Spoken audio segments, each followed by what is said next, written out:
समीना, तुम दोनों के दरमियान कुछ हुआ है? क्या मतलब? कोई झगड़ा, कोई बहस? हाँ। ये जो इस वक्त बेवक्त सो रहा है ना, जरूर इसके दिल को कोई बात लगी। जहन पे कुछ ज्यादा ही जोर डाला है इसने। कोई बात तो है, इसके चेहरे पे एक अजीब सा गम और गुस्सा है। क्या हुआ है? बताओ, क्या बात हुई है? और ये तुम इतनी उदास से चुप चुप से क्यों हो? बोलो ना। एक बात कहूँ, बुरा तो नहीं मानोगी? अरे पहले कभी बुरा माना है? जो बोलना है बोलो। तुम कहोगी तो मुस्कुरा के जान भी दे दूंगी। मेरी परवेज की बेगम। बहुत अजीब रिश्ता है मेरा और तुम्हारा। परवेज को मैंने तुमसे जाना, तुमने उसकी पहचान करवाई। तुम्हारी शादी नहीं हुई उससे, मेरी हो गई। तुम ही वो राहगुजर थी और तुम ही वो राहगुजर हो जो हमें मिलाता है। पता है, एक अजीब सा खौफ आता है मुझे, जैसे जैसे तुम परवेज को मुझसे ज्यादा जानती हो, मुझसे ज्यादा चाहती हो, मुझसे ज्यादा मोहब्बत करती हो, और शायद उसकी हकदार भी मुझसे ज्यादा हो। परवेज का हक जिस पर है ना, वो उसके साथ है।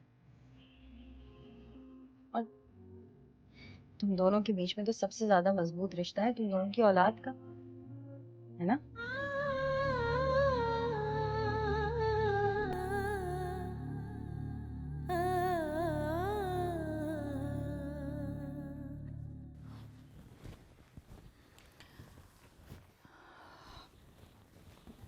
सामा, किसी और चीज़ की ज़रूरत हो तो बता देना। पानी और ग्लास में अभी भिजवा देती हूँ। हाँ, वो अगर एक पहले चाय मिल जाती तो वो क्या है ना, मुझे रात को और सुबह बेड टी की आदत है। हाँ, मैं भिजवाती हूँ। वो इफ्तिखार भाई कहाँ है? नज़र नहीं आ रहे। वो बाहर अपने दोस्तों में गए हुए हैं। ये टाइम उनके दोस्तों का होता है। 1 घंटे तक आ जाएंगे। तो वो कहाँ सोएंगे? वो नीचे मेरे कमरे में। तो यहाँ नहीं आएंगे? इधर नहीं सोएंगे क्या? नजमा को ज़रूरत है अपने शौहर की, वो उनके बच्चे की माँ है, और फिर बच्चा भी तो अभी दुनिया में नया नया मेहमान है। साइमा, तुम इस कमरे में हो ना, मुझे किसी और की ज़रूरत नहीं है। नजमा, अगर आप लोगों को मेरी वजह से इतनी प्रॉब्लम हो रही है तो मेरा इंतज़ाम कहीं और कर दें, लेकिन इफ्तिखार भाई को उसूलन इसी कमरे में होना चाहिए, नजमा और अपनी औलाद के साथ। वो साइमा, एक्चुअली बेडरूम्स 3 ही हैं और अचानक डिसाइड हुआ कि तुम यहाँ स्टे करोगी, इसीलिए प्रॉब्लम हो रही है। कंफ्यूजन कैसे हो गया? देखिए, इस बात का अंदाज़ा तो आपको उसी दिन कर लेना चाहिए था कि डिलीवरी के बाद नजमा का कोई ना कोई घर वाला उसके साथ रहेगा, और फिर जिस दिन डॉक्टर ने डिलीवरी डेट दी थी, ये सब इंतजामात तो आपको उसी दिन कर लेने चाहिए थे। साइमा, क्या साइमा साइमा लगा रखी है? भाई, मैं इस तरह नहीं रह सकती। मैं यहाँ कमरे के अंदर और इफ्तिखार भाई कमरे से बाहर, बहुत बुरी बात है। मैं बाहर सोफे पे सो जाती हूँ, और इफ्तिखार भाई से ज़रा बोलें कि वो अपनी बीवी और अपने बच्चे, मेरा मतलब है पहले बच्चे के पास रहें। नहीं सामा, प्लीज़, आज के दिन तुम मैनेज कर लो। इफ्तिखार अभी घर पे नहीं है, मैं खुद उनसे बात करूँगी। फ़ोन पे बात करना मुनासिब नहीं लगता। अच्छा, ठीक है। वो ज़रा चाय भिजवा दीजिएगा। कहीं मुस्कुराती है चांदनी, कहीं बेसितारा है आसमां, कहीं कुर्बतें हैं धड़क रही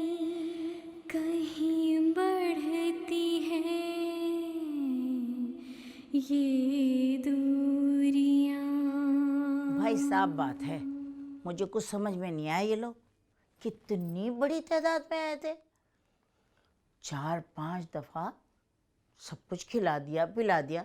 लो जी, फिर गाड़ियों की तो फरमाइश हो गई। अभी आए ड्राइवर 4-4.5 घंटे के बाद। जी हाँ, और अब तो आपकी रिश्तेदारी भी कायम हो गई है उनसे। और ये रिश्तेदारी मैंने कायम नहीं की, आप दोनों ने की। इसीलिए बेहतर होगा कि अगर आप मुझे इस डिस्कशन से बाहर रखें। भाई कैसे ना शामिल करें? तुम्हारी बीवी है, तुम्हारा ससुराल है, वो अलग तो नहीं रह सकते ना तुम। कितनी अजीब बात है कि जब शादी होती है तो आप शजरा नसब, उसका ख़ानदान, उसकी हरकत पहले खुद देख लेते हैं, और फिर जब सिचुएशन आप लोगों के कंट्रोल से बाहर हो जाती है तो मर्द की ज़बान पर लिहाज का ताला लगाकर उसे चुप करने पर मजबूर कर देते हैं, उसे तन्हा छोड़ देते हैं इस मैदान जंग में। ये कैसी बातें कर रहे हो इफ्तिखार? ठीक है तो कह रहा हूँ भाई, उसकी फैमिली, उसका बैकग्राउंड, उसका शजरा, ये सारी चीज़ें तो आपको शादी से पहले देख लेनी चाहिए थी ना। और अब मैं क्या करूँ, अब तो मेरा बच्चा है उसके साथ। पागल कर दिया है मुझे आप दोनों ने। और ऊपर से रज़िया कहती है कि नजमा के घर वाले हमारे से बस थोड़ा ही तो मुख्तलिफ हैं। अरे ये तो समझ नहीं आता आप लोगों की बातों को। जरा नहीं, बहुत मुख्तलिफ हैं। और वो नजमा की बहन, वो आके बैठ गई अब 3 महीने के लिए। जी हाँ, अब इसमें भी मेरा कसूर है कि नजमा की बहन यहाँ आकर बैठ गई है। मैं जा रहा हूँ। इफ्तिखार, इफ्तिखार। हम सब ने एक दूसरे से वादा किया था ना, तीनों ने, कि कोई बात एक दूसरे से नहीं छुपाएंगे, जो भी मसला होगा उसका हल मिलके निकालेंगे। किया था वादा कि नहीं? तो फिर क्यों छुपाया तुमने मुझसे? क्यों नहीं बताया मुझे कि तुम कुछ करना चाहते हो, कहीं पैसा लगाना चाहते हो, कोई काम करना चाहते हो? क्यों नहीं बताया? देखो, समीना मान जाती है तो उसके जेवर बेचकर भी। परवेज, तुम्हें शर्म आ रही है? अपनी बीवी का जेवर बेच दोगे? बाद में दोबारा ले दूंगा जब पैसे आ जाएंगे। कैसी बातें कर रहे हो? तुम्हें पता है एक औरत की जो शादी का जेवर होता है उसमें उसकी कितनी सारी यादें होती हैं, कितनी उम्मीदें होती हैं कि कभी बुरे हालात होंगे तो वो जेवर उसके काम आएगा। उसका ही जेवर बेच दोगे? मैं हूं ना, कर रही हूं ना। मुझसे क्यों नहीं कहा? खुद से मुझे कहते तो मुझे ज्यादा खुशी होती। और जेवर जेवर कर रहे हो, मेरा जो इतना सारा जेवर पड़ा है वो किसके काम आएगा? मैं क्या करूंगी उसका? नहीं, बिल्कुल भी नहीं। ऐसी कोई ज़रूरत नहीं है। जैसे चल रहा है उसको वैसे ही चलने दो। मैं कम से कम इतना भी गिरावा नहीं हूँ। कैसी बातें करते हो तुम मुझसे? मैं कुछ नहीं लगती तुम्हारी? बोलो, नहीं लगती क्या? ये तो अच्छा हुआ कि मुझे ये सारी बातें समीना ने बता दी। तुम्हें पता है कितनी खुशी हुई है मुझे कि कम से कम तुमने अपने बारे में सोचा, कुछ आगे बढ़ना चाहते हो, कुछ करना चाहते हो। इस नाउमीदी की दुनिया से तो बाहर आए हो, अल्लाह का शुक्र अदा किया है मैंने। और तुम? वो तो ठीक है, मगर अगर मगर छोड़ दो ना। जितना होगा, जो होगा, मैं करूंगी ना तुम्हारे लिए, तुम सबके लिए। पर हाँ, एक वादा करना पड़ेगा। जब मुनाफा आएगा ना तो उसमें से आधा समीना का और आधा मेरा, ठीक है?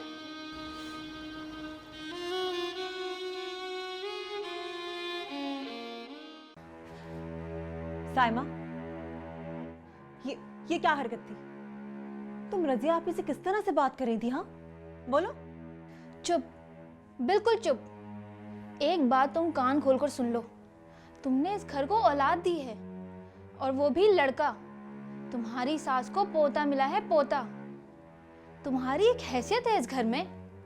अगर संभाल कर रखोगी तो सर पे बिठाएंगे, लेकिन अगर यूं ही रजिया आपी करती रही ना तो बस बच्चा पैदा करने की और घर की सफाई करने की मशीन बना देंगे ये लोग तुम्हें।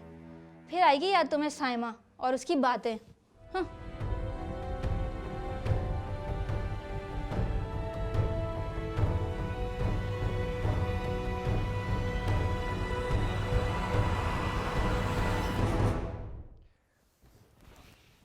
अरे भाई मैं कोई उनका ज़र खरीद गुलाम हूँ जो वही करूँ जो वो करें, और स्पेशली उसकी बहन। आहिस्ता बोलें इफ्तिखार, और प्लीज़ मेरी बात समझने की कोशिश करें। वो ठीक कह रही है, ऑलमोस्ट हर घर में ऐसा ही होता है। जिस कमरे में पेरेंट्स रहते हैं बच्चे को वहीं रखा जाता है। अब फिर तकरीबन 2-3 महीने की तो बात है। क्या वो औरत 2-3 महीने यहीं रहेगी? इफ्तिखार प्लीज़, एक तो वो औरत ज़्यादा है, दूसरा आपकी साली। ऐसे तो बात मत करें। ये तुमने मुझे किस परेशानी में डाल दिया है?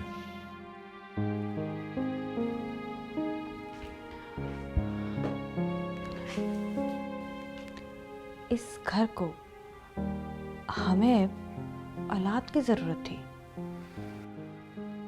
दुआ करो कि ये औलाद इस घर की और हमारी ही रहे। ये आप कैसी बातें कर रहे हैं इफ्तिखार? नजमा आपकी बीवी है, इस घर की इज्जत, और सबसे बढ़कर आपके वारिस की माँ है।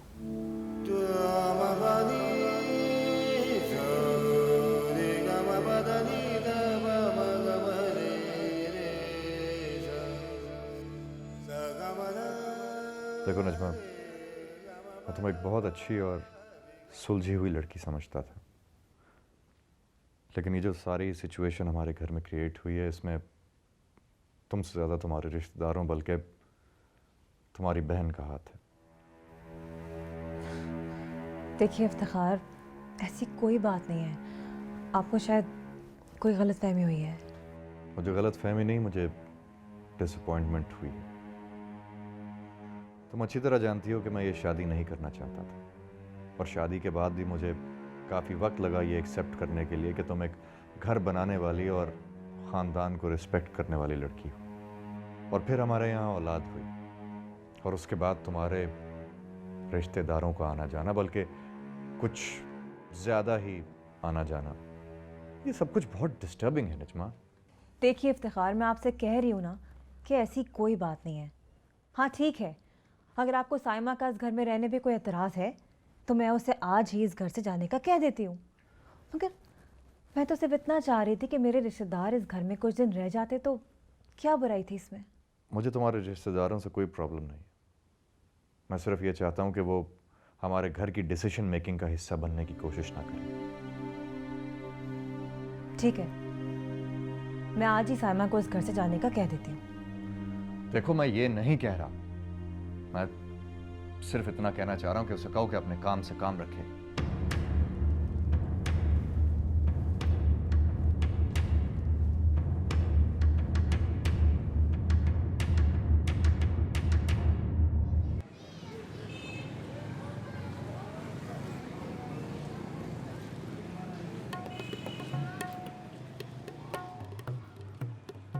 अरे क्या बात है मेरा भाई, आज इतना खामोश बैठा है, क्या बात है भाई? ना कोई शोर, ना हंगामा, ना शिकायतें, क्या हुआ है? जो रोज़ाना काम खराब करती थी, मुझे नाराज़ करती थी, वही नहीं आई तो किस पे चलाऊं? दुश्मन के ना आने से इतनी उदासी? लेकिन रोज़ तो तुम उसे धमकियाँ देते थे कि घर से निकाल दोगे, और मुझे कहते थे उसका हिसाब कर दो जल्दी से। वो तो उसके सामने कहता था ना। दुश्मन की जुदाई ने मेरे भाई की हालत ख़राब कर दी है। अच्छा चलो एक काम कर, ये चेक पकड़ो और ये जाके भाग के समीना बाजी को देकर आओ, जाओ। चेक खोल के देख लूं? बुरी बात होती है। अगर अब ऐसे पैसे बांट देंगी तो मेरी शादी के लिए बचा के रखे हैं आपने? तुम्हें तो मेरी शादी के लिए बचा के रखना चाहिए, हैं? तुम कराओगे मेरी शादी या मैं कराऊंगी तुम्हारी शादी? चल कोई बात नहीं, अब इस रिश्ते वाली के हाथ पर शादी की लकीर है ही नहीं तो क्या करें। बेबी शादी करा तो सकती है मगर अपनी नहीं कर सकती। तो करा दो ना, किसी खूबसूरत लड़की से, मासूम लड़की से, जो बहुत अच्छे खानदान से हो। वाह वाह वाह, ख्वाहिशात तो देख लें ज़रा आपकी। करा दूंगी करा दूंगी, अभी जल्दी जाओ समीना बाजी को चेक दे करो। उठो उठ, बैठा हुआ है, उठो, छोड़ दो चाय बाद में पी लेना। चल उठो उठो। देख नजमा, अब वक्त आ गया है एक तीर से दो शिकार करने का। क्या मतलब? उफ, एक तो तेरी इस क्या मतलब से मैं तंग आ गई हूँ। खुद से समझ क्यों नहीं आते तेरे बात। देख, अब हम जाएंगे और तू अपनी सास से कहेगी कि मुझे अरसलान के लिए एक और कमरा चाहिए। मुझे पता है थोड़ी बहुत बहस तो वो करेंगी, लेकिन फिर अपने पोते के लिए एक और कमरे का इंतज़ाम करना उनके लिए मुश्किल ना होगा। लेकिन साइमा, इस घर में सिर्फ 3 ही कमरे हैं, मज़ीद कमरे का इंतज़ाम वो कहाँ से करेंगे? है एक और कमरा। कौन सा? अरे नौकरों का कमरा। क्या मतलब? मेरा बेटा सर्वेंट क्वार्टर में रहेगा? हाँ, नहीं, उसकी सौतेली माँ रहेगी। इस तरह तो बहुत बड़ा हंगामा हो जाएगा। या शायद ना भी हो, और अगर हो भी गया तो तुम अकड़ी रहना, देखना कैसे घुटने टेकते हैं इफ्तिखार भाई और उनकी अम्मी। भाई आखिर तुम उनके बच्चे की माँ हो, इस घर की पहली औलाद की माँ, उनके पोते की माँ।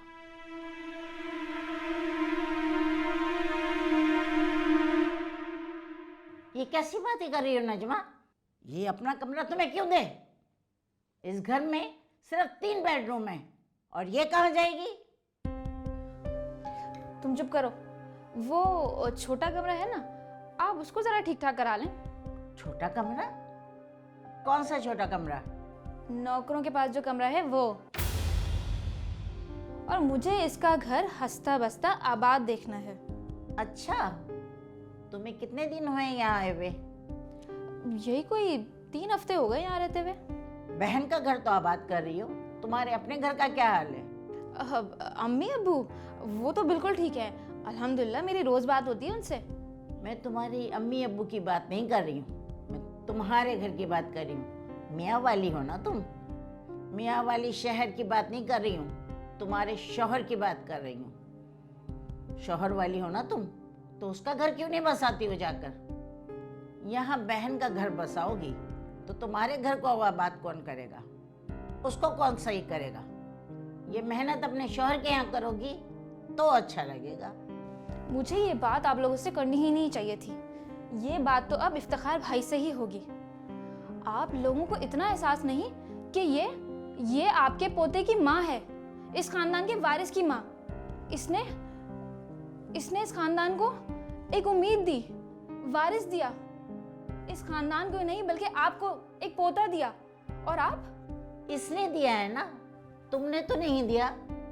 ऐसी 8-10 उम्मीदें अपने शौहर को दे दो तो दिमाग ठिकाने आ जाएगा तुम्हारा। हाँ, ये सच है, मेरी ख्वाहिश थी कि मैं औलाद की औलाद को देखूं।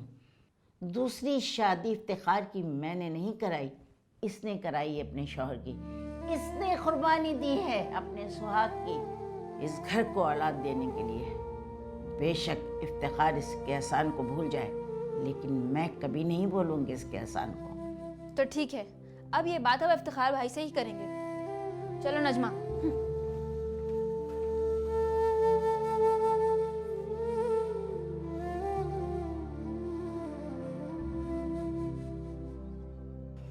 बाजी ने कहा था कि ये चेक आप लोगों को दे आऊं, उनको कहीं काम से जाना था। अरे इतनी क्या जल्दी थी चेक पहुंचाने की?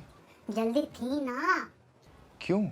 वरना ये पैसे खर्च हो जाते मेरी शादी की तैयारी में। तुम्हारी शादी की तैयारी?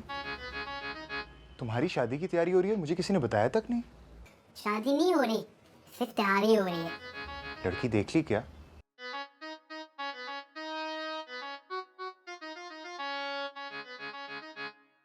बाजी सबकी शादी कराती रहती है, बस मेरी शादी नहीं कराती, और कहती रहती है तैयार रहना, तैयार रहना। तो इसमें उदास होने वाली क्या बात है? तो और क्या, मेरी जिंदगी गुजर जाएगी और रिश्ते नहीं आने वाले, इसलिए ना उदास है। अच्छा बस, तुम्हारे लिए लड़की मैं ढूंढूंगा, ओके? सच्ची? मुच्ची। तुम्हें एहसास भी है कि तुम्हें इस घर में कौन लेकर आया? मैं नहीं लाया, अम्मी नहीं लेकर आई।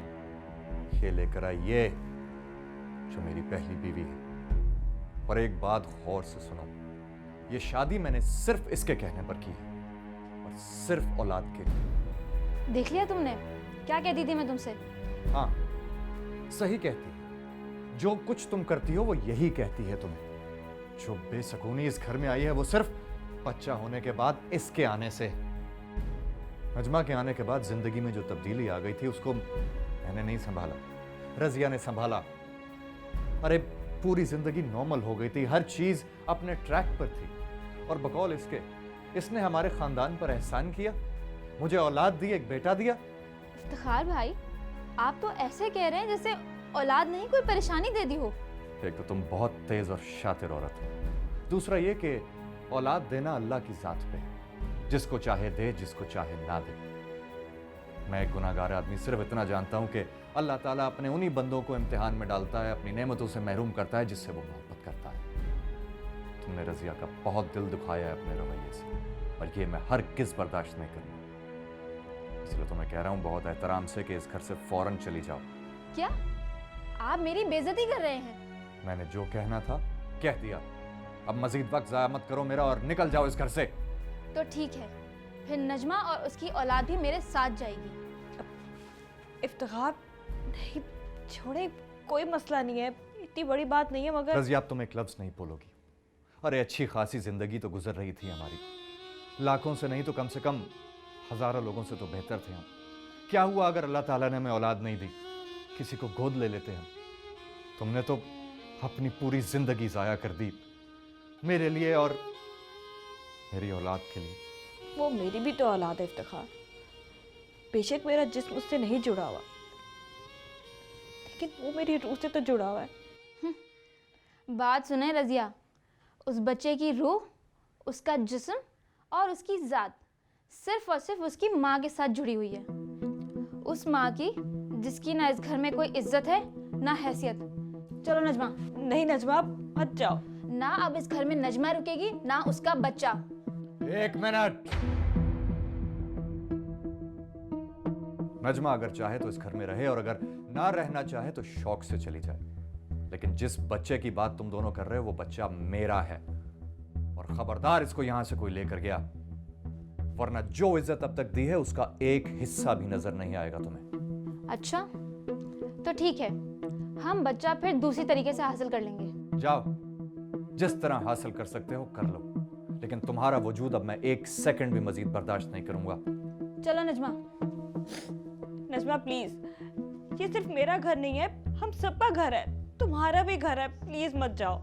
देखो रजिया, अगर तुमने मजीद एक दफा भी इसके लिए कोई इल्तिजा की तो मैं पता नहीं खुद को कुछ कर लूंगा। नजमा, अगर तुमने इस घर को छोड़कर जाना है तो शौक से जाओ, लेकिन मेरा बेटा मेरे साथ यहीं रहेगा। और एक बात याद रखो, अगर तुमने इस घर की दहलीज से एक कदम भी बाहर निकाला तो तुम्हारे अपने घर पहुंचने से पहले तलाकनामा पहुंच जाएगा।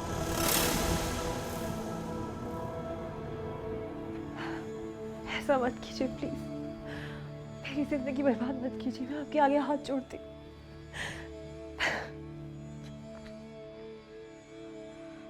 नजमा, तुम रो मत, जश्न लगाओ।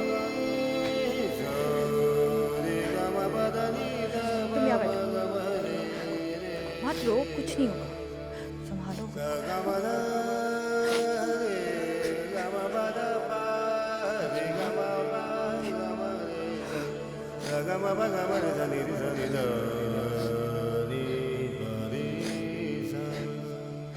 बाजे समीना, मजा आ गया कसम से। बड़े दिन के बाद आलू के पराठे खाए हैं। बाजी शमी तो खाने भी नहीं देती आलू के पराठे। बेबी तुझे इसीलिए आलू के पराठे नहीं खाने देती कि तू आलू खा खा के आलू जैसा होता जा रहा है। बस अपनी शादी तक परहेज करना आलू के पराठों से, उसके बाद मौजा ही मौजा। कौन करेगा मुझसे शादी? नाहिद, देखना दरवाजे पर कौन है। अच्छा बाजी, देखता हूँ।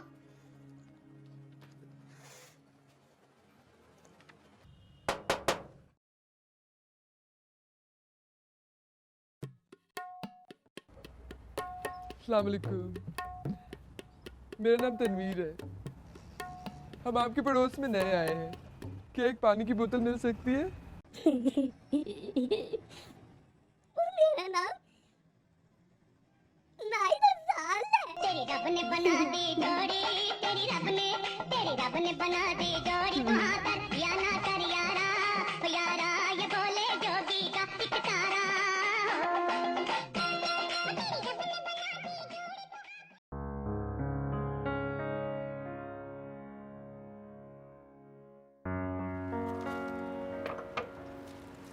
अरे भाई बहुत ही गर्मी है। इफ़ात, ये लो, इसमें भिंडी है वो अभी बना लेना, और चावल उबाल के ना थोड़ी सी काली दाल बना दो। इसमें मेरे कपड़े भी हैं, वो ज़रा इस्त्री कर दो जल्दी से, मुझे जाना है बैंक। ठीक है बाजी। इफ़त बाजी, जरा एक मरतबा जाकर देख ले, भाई इदरीस की दुकान खुली है या नहीं? ये अभी तक काम पर क्यों नहीं गया? और ये इदरीस भाई का क्यों पूछ रहे हैं? इदरीस भाई की दर्जी की दुकान है और वो 12-1 बजे खुलती है। कोई दूध दही की थोड़ी दुकान है कि सुबह सुबह खुल जाएगी। क्या बताऊं बाजी, जब सुबह सुबह आप तो निकल गई थी, उस वक्त से इसने घर में तूफान मचा के रखा हुआ है। पुराने अटैची केसे उतार कर अलमारियां उल्टी सीधी करके ना अनसिले कपड़ों का इतना ढेर लगा के बैठा है। लेकिन क्यों? पता नहीं, मगर आज तो मुझे बड़ी अजीब सी घबराहट हो रही है। तुम्हें क्यों घबराहट हो रही है अब? पता नहीं बाजी, आज तो बहुत ही तमीज़ से पेश आ रहा है और कभी कभी तो मुझे आप भी बोल रहा है। अच्छा, मैं देखती हूँ उसको। जल्दी से मेरा नाश्ता बना दे। बैंक सर्टिफिकेट कैश कराने में बड़ा टाइम लग जाता है। बैंक सर्टिफिकेट क्यों बेचने हैं बाजी? तुम ना अपने हाथ पैरों पे ज़्यादा ध्यान दिया करो, और मेरी बातों की तरफ ना दिमाग चलाने की ज़रूरत नहीं है। जाओ नाश्ता बनाओ, मर जाऊंगी भूख से मैं। और ये कर क्या रहा है अंदर? सब पता है मुझे क्यों बेचने हैं बैंक सर्टिफिकेट। वही समीना बाजी को देने होंगे पैसे। चाय पी लिया आपने? नहीं, गरम करके ले आओ।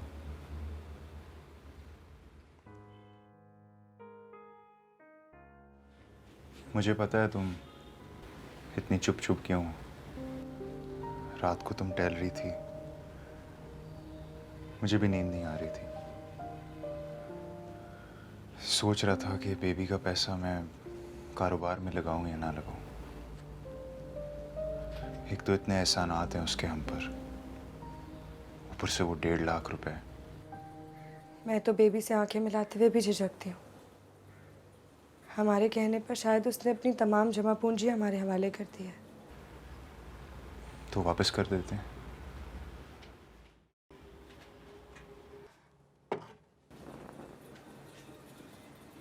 कभी नहीं लेगी वो। आप जानते तो हैं बेबी को। हमारे लिए, मेरा मतलब है आपके लिए, कुछ भी कर गुजरती है। आपको तो जैसे पढ़ लेती है वो, दिल की आवाज़ सुन लेती है आपकी। कितना अच्छा होता ना अगर सब कुछ वैसा ही होता जैसे पहले था। मेरा एक्सीडेंट ना हुआ होता, मैं यूं माजूर ना होता। मुझ बदनसीब से आपकी शादी ना हुई होती,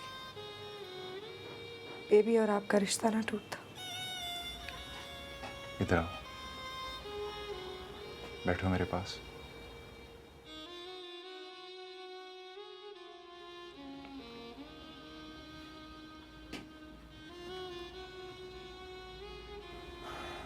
देखो, मेरे साथ जो हुआ ना, वो मेरी तकदीर का हिस्सा है। उसमें तुम्हारा कोई कसूर नहीं है। हाँ, तुम्हारा मेरी ज़िंदगी में आना एक बहुत मजबूत सहारा है। तुम फिक्र ना करो, ये हम कारोबार शुरू करने वाले हैं ना रहमत के साथ। तुम देखना, हमारे दिन फिर जाएंगे। फिर हम बेबी को बिठाकर उसे कहेंगे अब हम कमाएंगे और तुम बैठो। सच? ऐसा मुमकिन है? बिल्कुल मुमकिन है। दूर दूर तक यहाँ कोई जनरल स्टोर नहीं है, और मोहल्ले वाले वैसे ही अच्छा सामान लेने को तरस रहे हैं। ऊपर से रहमत ने नाम भी रख लिया है, परवेज रहमत जनरल स्टोर। अच्छा है ना?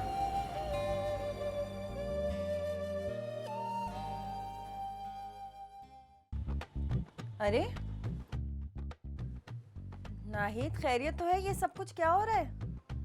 कहाँ की तैयारी है भाई? मेरे सब कपड़े पुराने फैशन के हैं। और ये दोनों बहुत बहुत पुरानी है। आशिकी 1 की वीडियो देखने के बाद ही सिलवाई थी मैंने। और ये डॉन, और ये भी दबंग। जमाना आगे निकल गया है और नाहिद पीछे रह गया है। मुझे तो अब अंदाजा हुआ है। और ये अचानक अंदाज़ा होने की वजह, इतनी तैयारियां, ये सब कुछ क्या है? क्या हो रहा है? मुझे भी अपनी तैयारियों से लग रहा है कि मैं भी अयान अली की तरह तैयार होकर पेशी के लिए जाऊंगा। ज़्यादा मजाक करने की ज़रूरत नहीं है। कहाँ की तैयारियां, ये बताओ। दरअसल पानी की टंकी साफ करनी है ना। अब समझ नहीं आ रहा क्या पहनूं मैं। पानी की टंकी? लेकिन पिछले महीने तो हमारी पानी की टंकी साफ हुई थी। हमारी नहीं, वो हमारे घर से जरा दूर अगली गली में समीना बाजी के घर के सामने घर में ना नए किराएदार आए। बाजी समीना के घर के सामने नए किराएदार आ रहे हैं, तो उनकी टंकी साफ करने के लिए तुझे नए कपड़े क्यों चाहिए? जवाब दुरुस्त हुआ। 10 तोला सोना और बाइक आपकी हुई। फजूल बातें मत करो मेरे साथ। कौन लोग हैं वो? मैं तो उनमें से किसी को नहीं जानता, बस तनवीर को जानता हूँ। तो उनके लड़के का नाम लेकर इतना शर्माने की क्या जरूरत है? लड़का नहीं है बाजी, लड़की है तनवीर। लड़की है?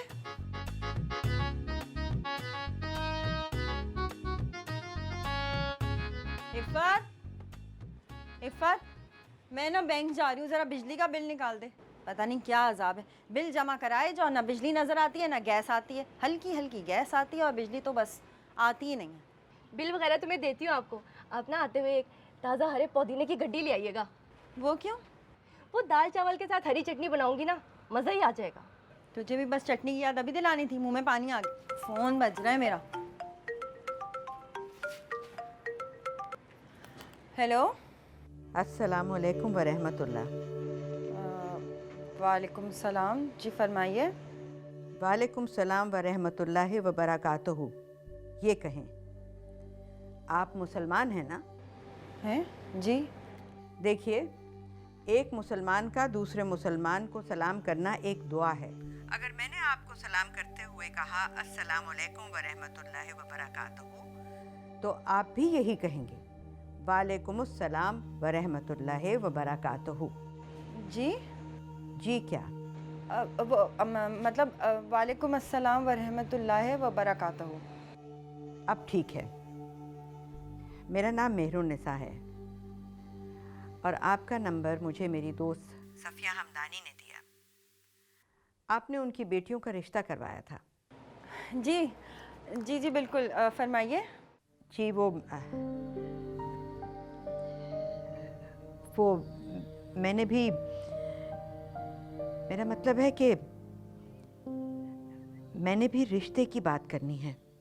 अच्छा हाँ, मैं पूछ सकती हूँ किसके रिश्ते के लिए बात करना चाह रही हैं आप? जी हेलो हेलो। जी जी हेलो। जी जी, मैं पूछना चाह रही थी आपको किसके लिए रिश्ता दरकार है? किसके लिए रिश्ता चाहिए?